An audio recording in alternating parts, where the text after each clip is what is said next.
गुड्डू कुमार जी, बिहार पटना से। राधे राधे। राधे राधे महाराज जी, आपके चरणों में कोटि कोटि प्रणाम।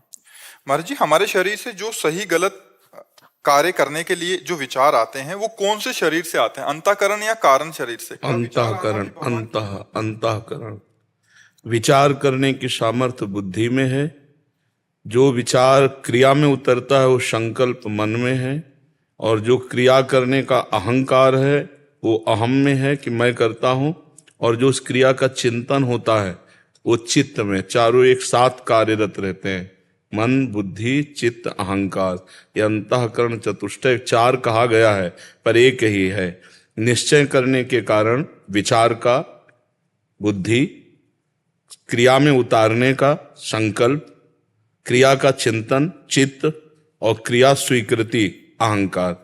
ये चारों बातें अंतःकरण में होती हैं। और अंतःकरण में जिसके नाम चलता होता है उसका विचार शुद्ध होता है, नहीं तो बुद्धि अशुद्ध विचार करती रहती है, वो कभी शुद्ध विचार नहीं कर सकती। समझ पा रहे हो आप जी? महाराज जी, इनका एक और प्रश्न है कि महाराज जी, जितनी आप सत्संग करते हैं, श्री जी एवं गुरु के प्रति अनन्य आश्रित प्रेम भावना बात भी होती है उसमें, उतना हमसे अभी बन नहीं पा रहा, जबकि आपका दिया हुआ राधा नाम निरंतर जप करने का क्योंकि अभी आपका लक्ष्य नहीं बना है। एक क्षण भी हम पीड़ा में नहीं रहते, भयंकर पीड़ा है शरीर में। क्यों? क्योंकि हमारा लक्ष्य प्रभु है, तो कोई भी हमें परास्त नहीं कर सकता। तुम्हारा तो स्वस्थ शरीर है, आनंद पूर्वक प्रभु में स्थिति करने के लिए लक्ष्य दृढ़ नहीं हुआ, फिर बात। हमारा लक्ष्य दृढ़ है महाराज। अभी दृढ़ नहीं हुआ ना, आपने माना है। दृढ़ हो जाएगा तो उसकी पहचान है। नहीं खान पान ते भावे है, नहीं कोमल वसन सुहावे है, सब विषय लगे ते खारा है, हरि आशिक का मग न्यारा है। हरि का जो आशिक है वो तो ब्रह्मादिक के भोग सब विषम लागत ताहि, नारायण ब्रजचंद की लगन लगी है जाए। जिसको ब्रजचंद श्री हरि की लगन लग गई उसको ब्रह्मादिक के भोग विष के समान लगते हैं। यहाँ तो सांसारिक भोगों में गिर जाओगे बच्चा, गिरे हुए हो। हम सब सांसारिक भोगों में गिरे हुए हैं।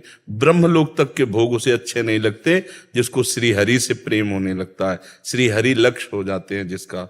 और ये पांच बातें उसके जीवन में नहीं होती जिसको लक्ष्य भगवान बन जाते हैं। नारायण हरि भजन में ये पांचों अनुस्वाद, विषय भोग, निद्रा, हंसी, जगत प्रीति और बहुबात, ये खत्म हो जाते हैं। भगवान से प्रेम करना बहुत दुर्लभ है, क्योंकि पहले तो हमारा ये काम होना कि इस देह से और देह के संबंधियों से सबकी ममता ताग बटोरी, और मम पद मनहि बांध पर डोरी। सबकी ममता बटोर कर भगवान के चरणों में, एकमात्र भगवान, तब बात बनती है।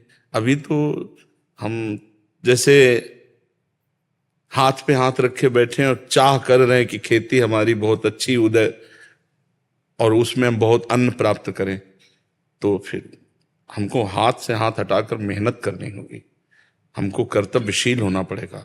ऐसे ही अपनी इंद्रियों को विषयों से हटाकर, मन को भोगों से हटाकर प्रभु में लगाना होगा, और लक्ष्य दृढ़ रखना है।